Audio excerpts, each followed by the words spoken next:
For our next session, Battery Supply Chain Ecosystem in India, Issue Challenges and Solution. I would first request our session moderator, Mr. Vikram Handa, Co-Chairman, National Council on Green Mobility, ASSOCHAM and Managing Director, Epsilon Advanced Material Private Limited, to please join us on the dais.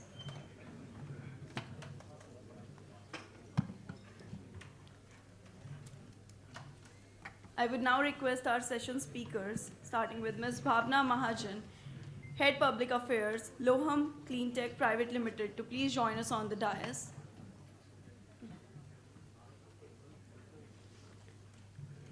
I would request Mr. Darshit Jaju, Business Head Battery Materials, Hindalco Aluminium, to please join us on the dais.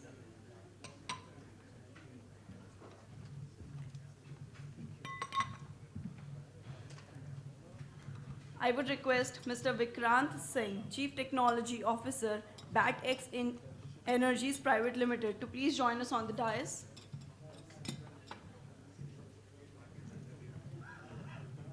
I would request Mr. Sunil Bhatnagar, CXO Lithium Project IPLT, IPL Tech Electric Private Limited, to please join us on the dais. I would request Mr. Raman Upmanyu, Industry Manager, EV and Biomedical, Marpos India Private Limited, to please join us on the dais. I would request Mr. Rohan Singh Bias, Founder and CEO, ZipBolt Innovation, to please join us on the dais. Thank you very much to all of you for joining us. May I please have a huge round of applause for our next session speakers. I would now request Mr. Vikram Handa to please moderate this session for all of us.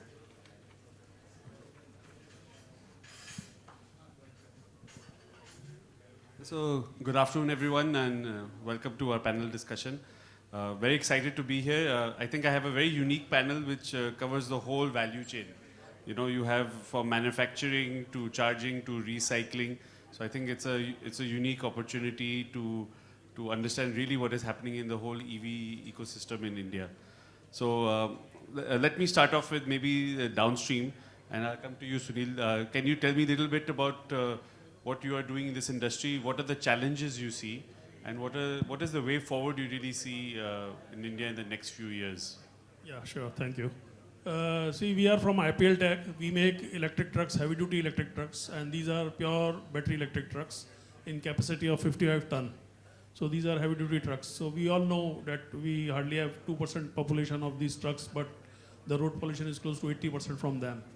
So this step we took around 3.5 to 4 years back, and we did an R&D and all homologation and everything. And last 2 years we are selling now.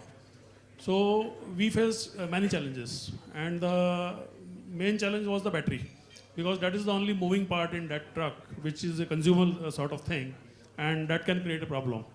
So first thing what we did, we put up our own battery manufacturing, battery assembly plant here in India, and we put up a plant with a capacity of 2.2 gigawatt hour, so that we can make batteries for ourselves, for our in-house consumption.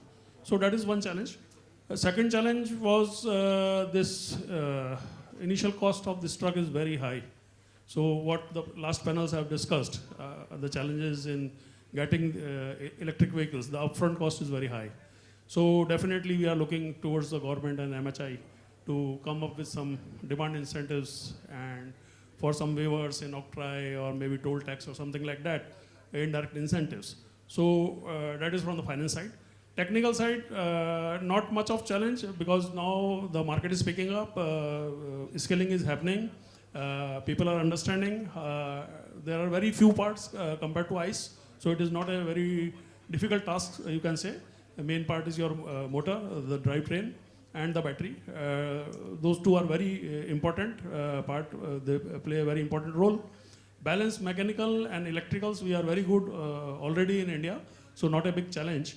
So all these things are there, but we see a very good prospect, and we see a very good momentum in two-wheeler and three-wheeler already. In three-wheeler, especially the L5 segment has picked up very nicely. Two-wheeler already we are doing so good. So all these segments, if we go together, And especially the e-bus thing, you have seen all these STUs, they are procuring e-bus, and it has a very great momentum. Already 7,600 or plus buses are already on road in electric. So we are addressing decarbonization, greenhouse emission, all these things. Momentum is on. Thank you.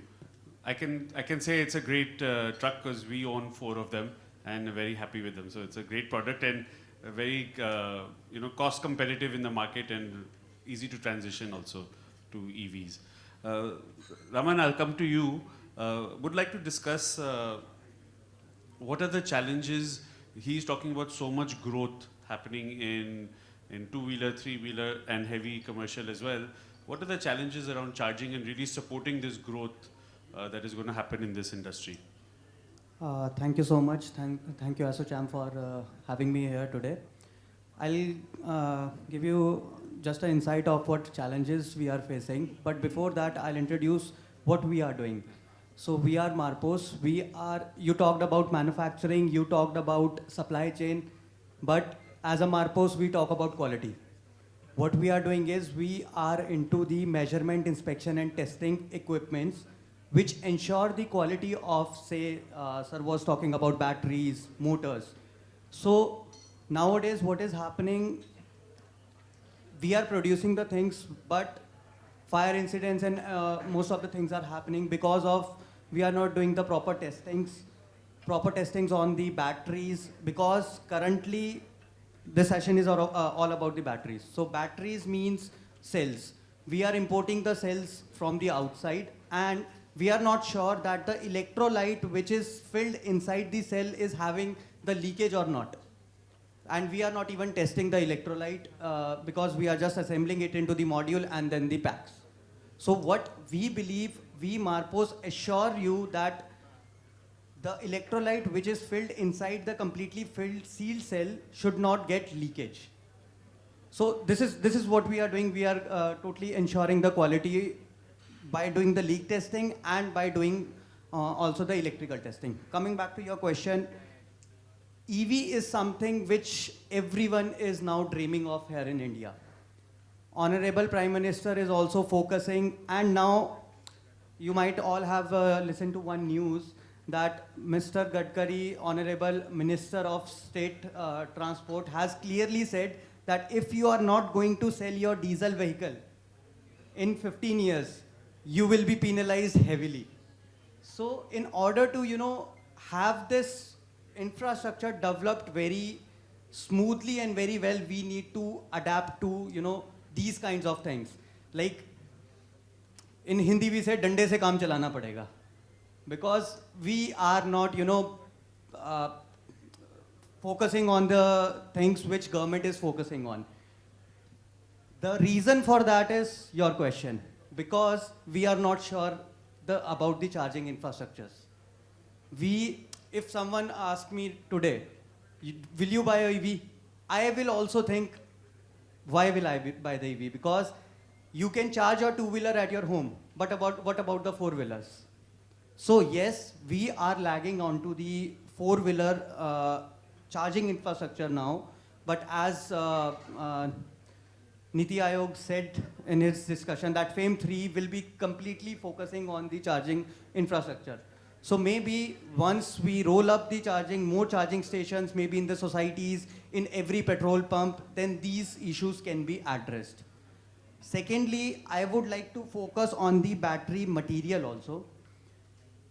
We are currently depending challenges, if I talk about for the batteries, we are depending on the China for the lithium productions. We too find ores here in Jammu and Kashmir and Rajasthan, but that is the raw lithium. We need processing stations to process that raw material into so that we can produce anode and cathodes. What I've been reading an article the other day, what China and Japan is being doing. China is having, completely 110% supply chain established for the lithium-ion batteries. Korea and Japan are investing heavily into the R&D. What Panasonic is doing, Panasonic is now working on the anode material. Anode material means Panasonic. Currently, we are having the graphite anode material as of now. Panasonic is having the joint venture with Silica, and they are producing. They are now about to produce the silicon anode material because silicon has a tendency to store a large charge. So, if our neighbors are doing so much on R&D, we can definitely do because I personally believe we India are having minds of beautiful thinking, beautiful people, young generation. Our Honorable Prime Minister always says, young generation, India can do anything. So we need to focus on certain things, I would say, like for sure on the quality of the equipment which we are rolling out. Thanks a lot, and I think he brings up a very good point, which early on Mr. Sinha also brought up, which is that look, what we want to build in India, we want to build it to global standards. We want to be an export hub. We're not here to build an Indian product. We're here to build a global product that will also serve the Indian market, and that will also help the standards here. You just mentioned raw materials, so Darshit, I'll come to you to say, obviously as downstream is developing and cell manufacturing is beginning in India, supply chain is the most critical thing, and today there is more and more focus globally and in India around who is going to develop a supply chain. So would like to hear what Hindalco is doing and how you see this maturing. Yeah. So thanks for the question. And so let's take a step back and look at the opportunity that we have. At the global scale, more than 70% of the battery material supply chain today is controlled by China. You have IRA and the FEOC concerns in the US, wherein they want to take away the material away from China and focus on the non-Chinese origin material across the world as a source of battery raw material.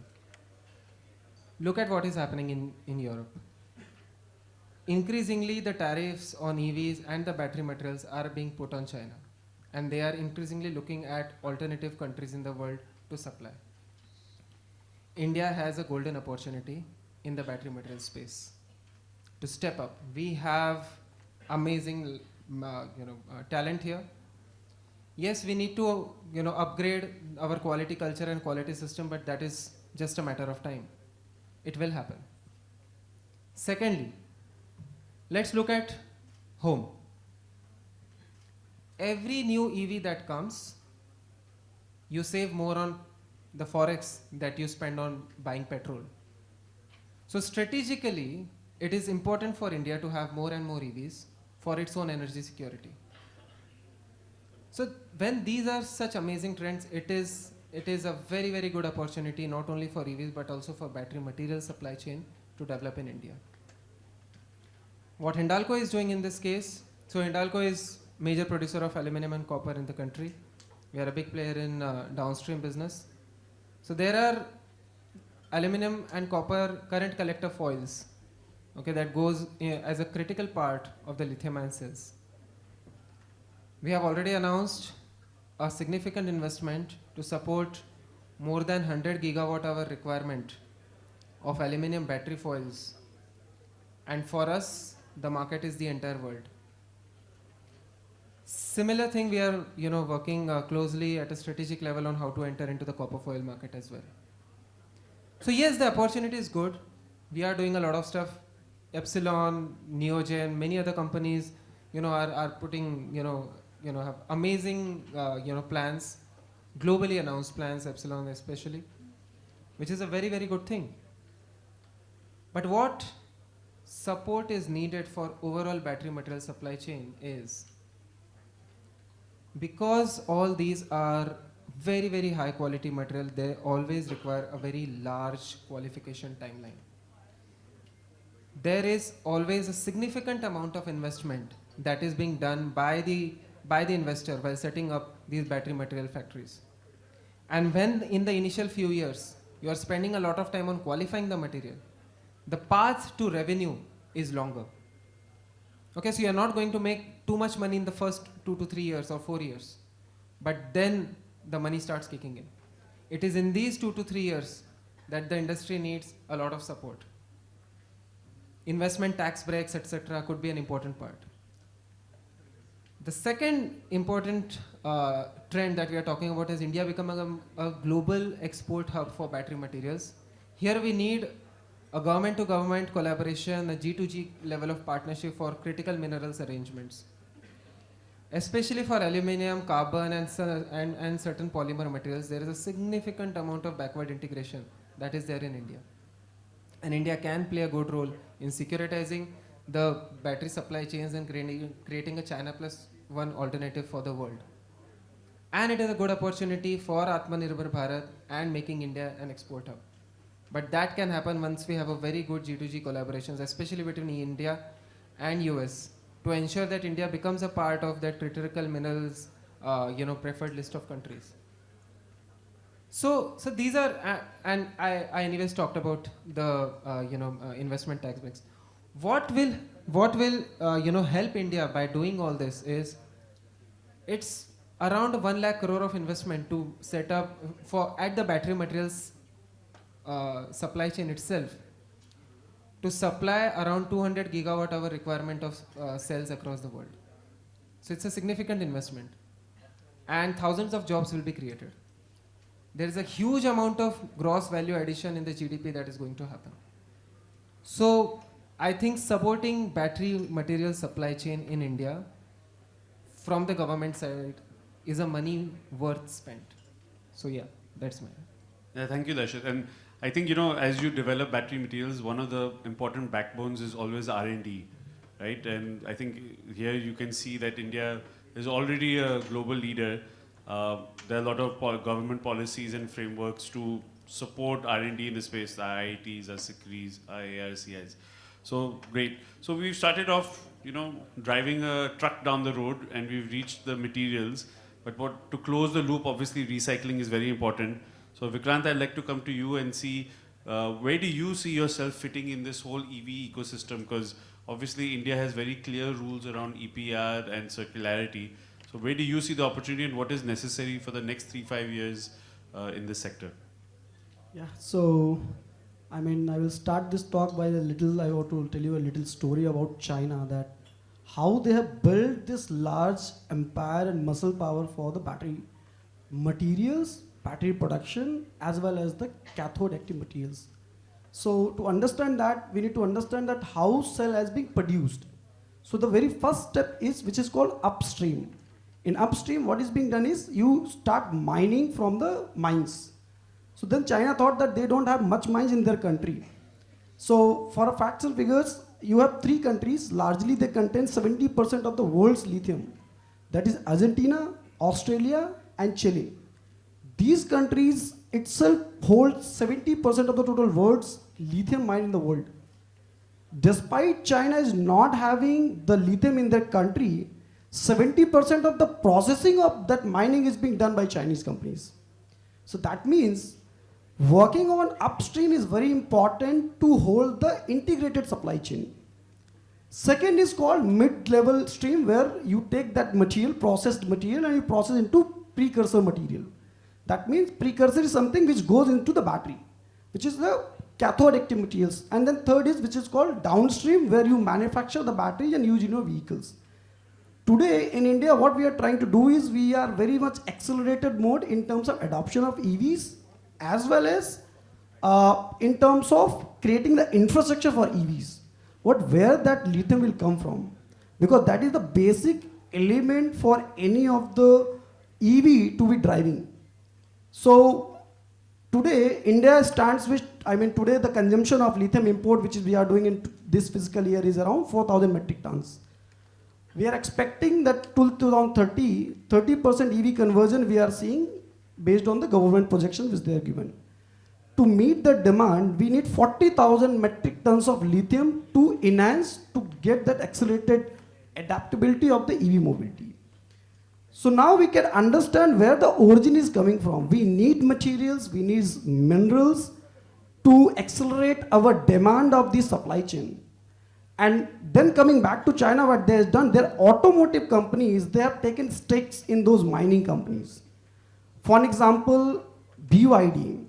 Today, India demand is 4,000 metric tons of lithium. BYD itself is having 80,000 metric tons of lithium itself holding in Chile. So they have a tie-up with Chilean government, they have tie-up with Bolivian government to take that lithium in terms of, so that means from automakers to cell manufacturers to the mining, we need integrated supply chain to make this more practical supply chain of these materials that need to be done. Coming to another example, I mean, everyone has heard about CATL. They produce 70% of the world's, China produces 70% of the world's battery. It is because they have hold on materials.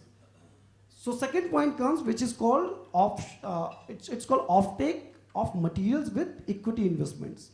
What China did, they said that I will offtake this material of this particular tons of material per year with certain investments into the mining companies like Tesla. So Tesla, or you can say BMW, they have some stakes in Zhengfeng, which is the mining company. So coming to that context, we need those materials to accelerate our supply chain. I mean, battery manufacturing is one of the part which takes place at upstream or downstream. But we need to also take part and accelerate our downstream and midstream. That is being lacking in India in terms of mineral processing. And that's where one of the things which we are doing, the recycling companies is doing, that is they are extracting the materials from the end life of the battery. That is one of the case which can supply, maybe we are targeting that 20% of the supply can be fulfilled by recycling, but still you need 80% of the materials. Coming to the point that in terms of battery production, we need to accelerate the cathode active material refining capabilities. And what China did is, the first part that was that they made international relations with these kind of companies. After 5 years, they take offtake of the material with certain investments for next 5 years. Next 5 years, what they have done is they have started processing technologies and capabilities they have produced after. So it became 20 years to develop this kind of capabilities which they have. So we need to start thinking in terms of the backward supply chain to fulfill our forward supply chain. And that's where, we as a recycler taking the part, Loham, Batex, Exigo, Atero, these kind of companies have taken the initiative to take the materials from the extracted material. But definitely in terms of getting accelerated supply chain, which we need 40,000 metric tons of lithium, which we are targeting by 2030, today we are landing at 4,000 metric tons.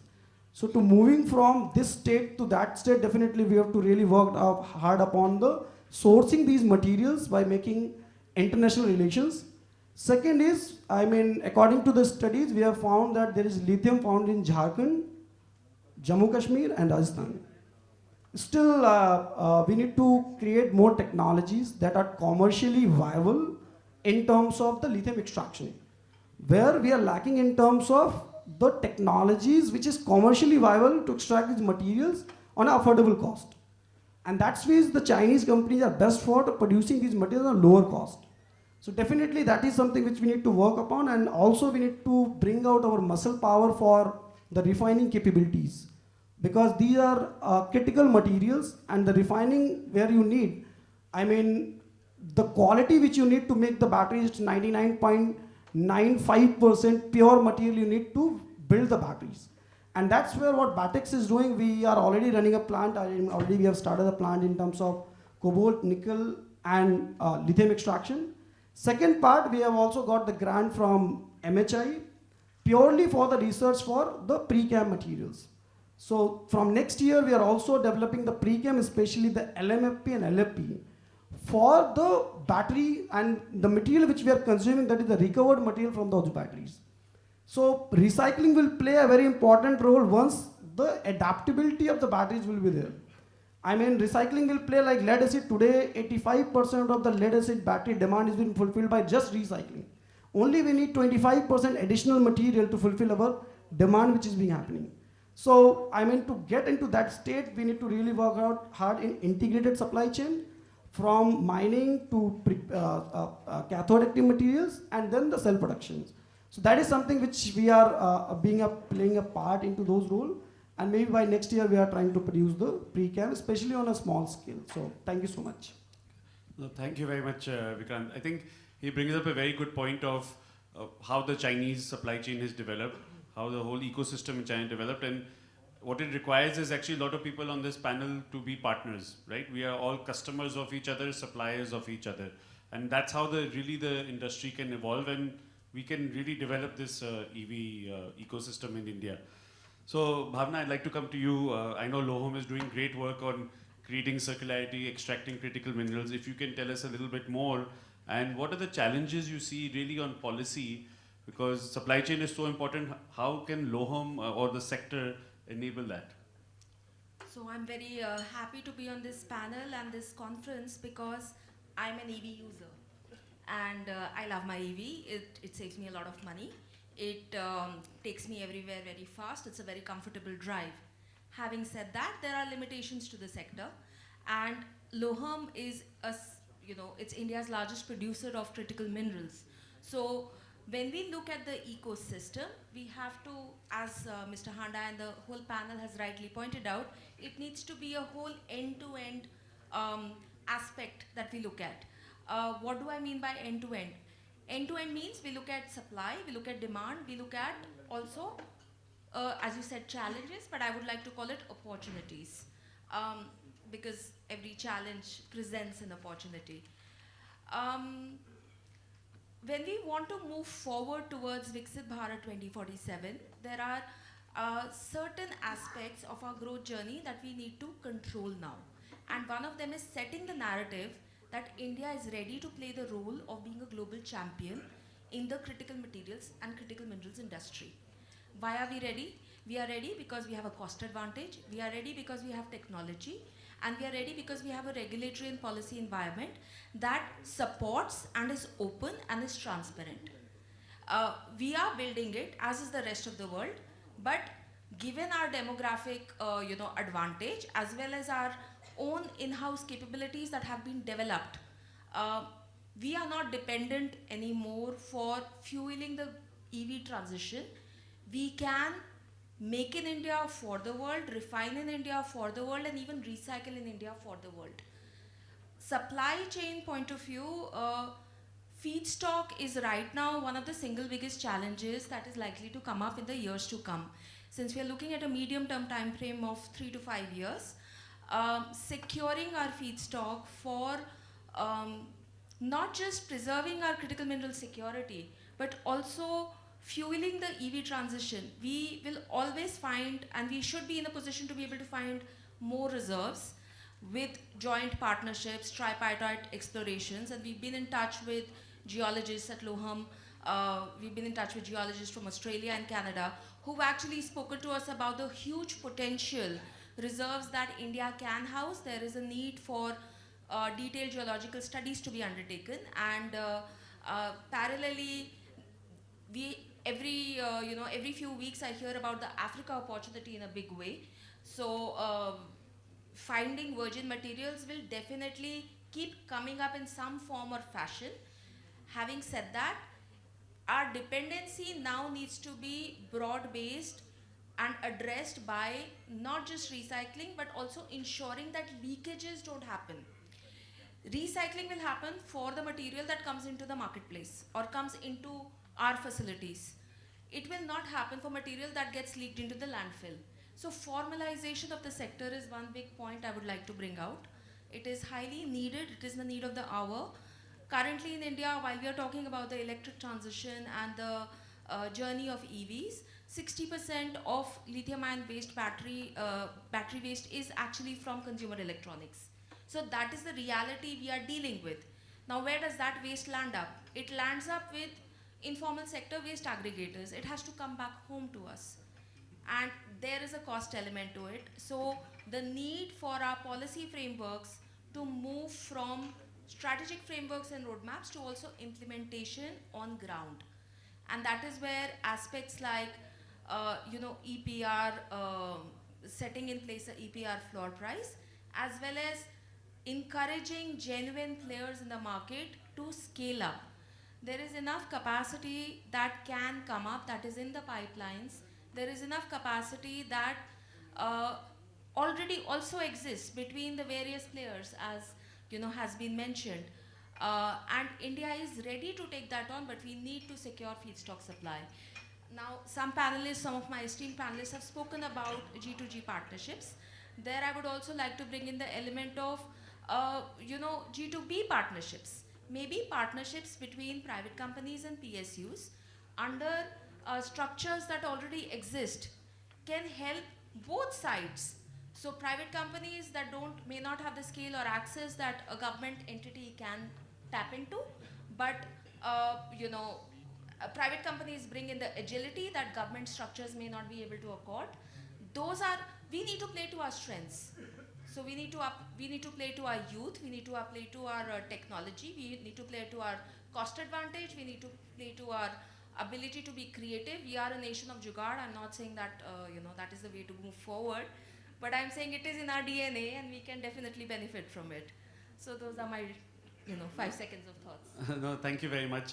And I think you bring up some very good points, which I think as a Electric Mobility Council also we should represent as ASSOCHAM back to the government, because it's important to define this framework also as the downstream push happens on mobility.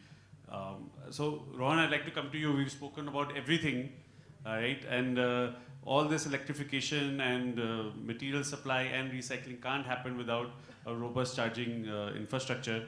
And Mr. Sinha also brought up that there is that still user say doubt on, can I buy an EV and how far can it take me? So can you shed some light on this sector and what you are doing here? Sure. So thank you for having me, ASSOCHAM. Basically, when we look at a buyer's perspective from a customer side perspective, the first thing that we are looking at is that the customer has doubts in his mind. Should I buy this? Where will I charge it? Can I charge it at my home, but my building doesn't have a charger? I stay on the 5th floor. What happens? How do I charge my vehicle?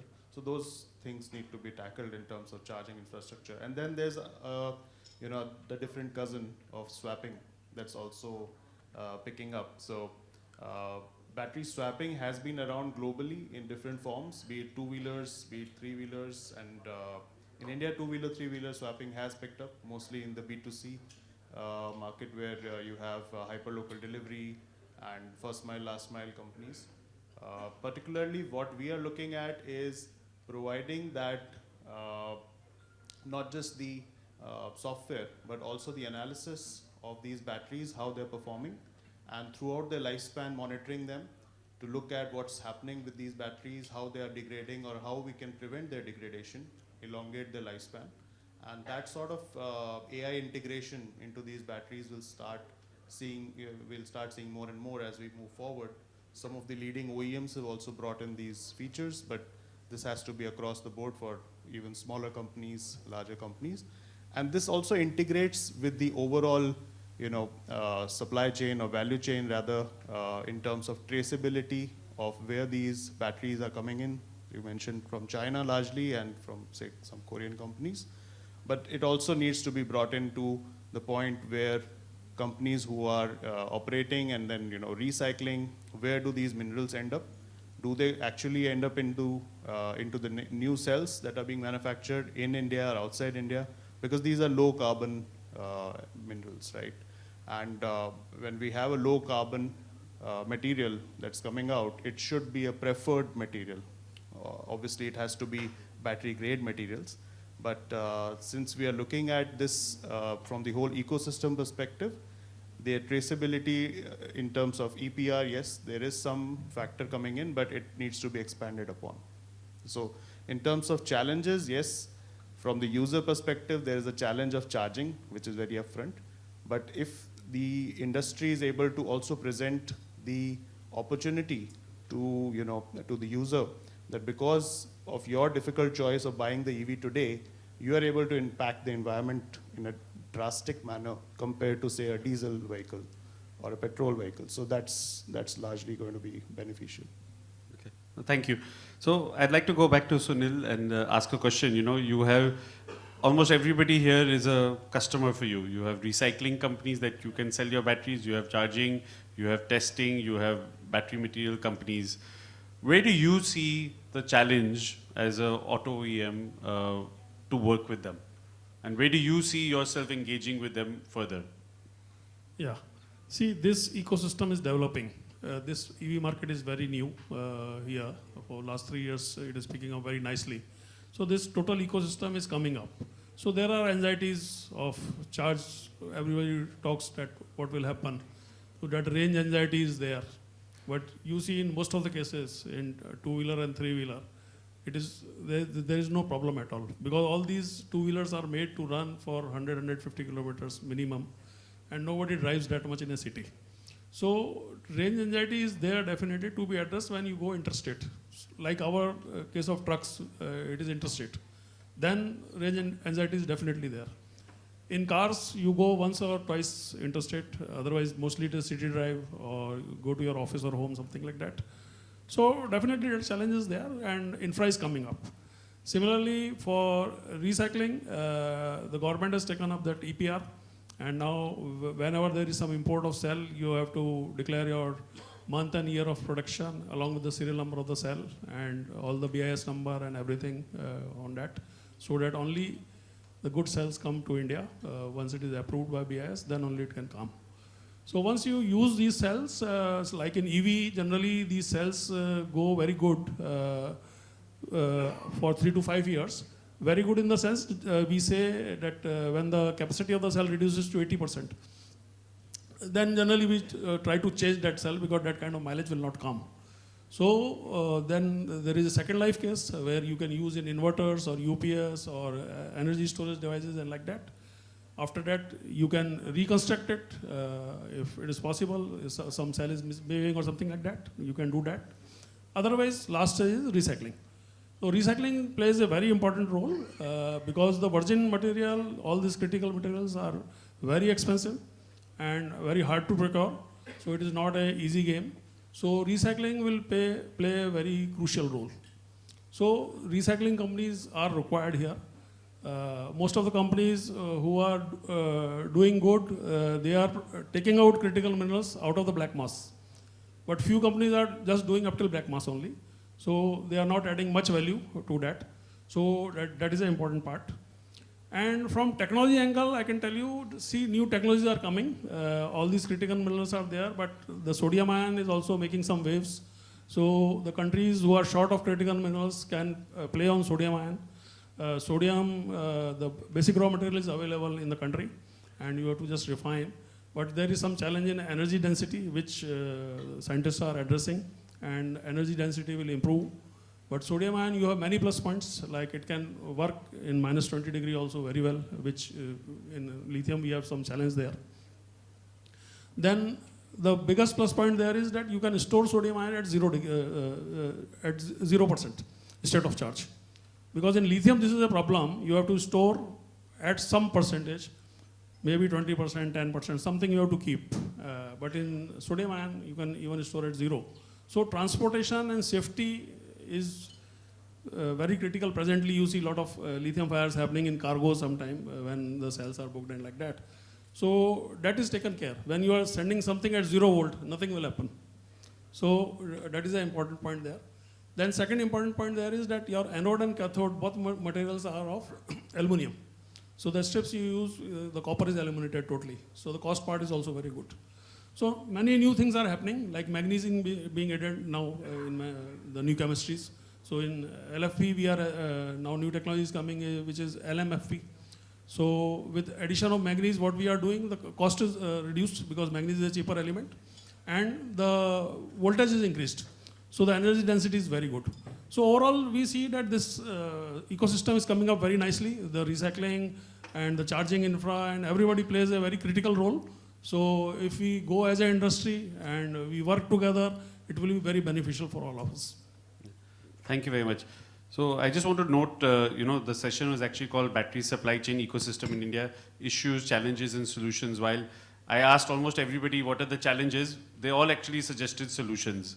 There's opportunity, these are the solutions we are working on.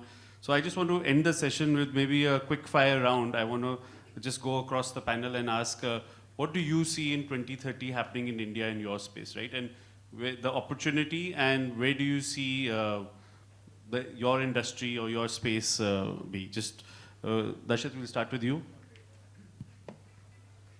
So 2030, I see a significant penetration of EVs, and a lot of adoption of aluminum and copper in the entire EV value chain, be it the end EVs or cells or even the charging stations. And I see a lot of value being generated through the recycling of the used batteries, either reuse or recycling of the used batteries. So that's what I see. Yeah. Bhavna? So 2030, I see all of us having EVs, at least the ones in this room. I also see us exporting a lot of EVs, and I see a lot of recycled materials being used in the production of batteries. So that life cycle needs to happen, that loop needs to happen. In my wish list is also the need for the rest of the world to see us as the EV hub. And so we are, securing feedstock on a very, transparent basis from all our neighbors, which have also adopted EVs that have made in India. So that's my wish list. So I see in 2030 that definitely we will be a hub for the refining capabilities as well as the component manufacturing for the vehicles, because most of the world, they are trying to boycott the China and they're trying to move in India. Second is the circular model, which we are seeing, that circularity, battery circularity will take place on a genuine model, on a practical level, where the batteries will be recycling and coming back to the new batteries. So that is something which we are seeing on a practical basis.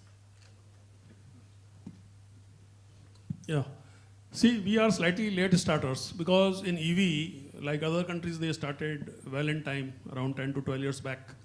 This concept is started late in India, so we are slightly slow. But we are quite positive. Developments are happening on daily basis. That momentum is there, that motivation is there, innovation is taking place. Government is supporting with PLI scheme and ACC scheme and all that. So mostly, I think in coming 1.5 year or maximum 2 years, most of the parts, which we say PMP, Phased Manufacturing Program. So in PMP, most of the parts will be made in India. And I see a very rosy picture by 2030. People are very positive on this thing about the EV adoption. And once we do the backward working, then all these problems what we are facing today of thermal issues or some small fires here and there, that will be addressed easily. Because presently what is happening, if people are importing cells from outside, you don't have any warranty or guarantee on that. You don't have any quality control check what is coming to you. You may buy 1C cell or 2C cell, but what is coming actually is to be checked here. So all these challenges once addressed, then I think we are on a very good path, and with the government support and with the infra support and all these companies coming in recycling and everything, I see a very positive outcome. And with China plus one policy, I think India is the main country which is seen as an exporter from Asia. So we have a lot of good things here. I see in 2030 mainly the three things. First, what Bhavna said, definitely everyone sitting here should own a EV by 2030. Secondly, in order to export the material from India, which we all are dreaming of, that we should export the material, producing the qualitative product by doing certain level of testings, so that we can go to the Europe and say, hey, have our product. We are having your standards, matching your standards. So I think from 2030 perspective, we should be able to at least match or beat that target of 30% adoption in terms of sales, and also look at integration across the value chain, integration of advanced technologies such as blockchain or AI coming into the picture, and not just as you started off rightly, not just produce for India, but also look at exports and excel in these technologies enough to be global world leaders in these segments. I think, yeah. Perfect. Thank you very much, Owen. So I'd like to thank my panel once again. I think we have a question. Do we have time for questions? Yeah. So, okay, please, we'll open the floor for questions. Can we If please someone have a can mic? get him a mic. Yes. Please just mention your name and who the question is directed to.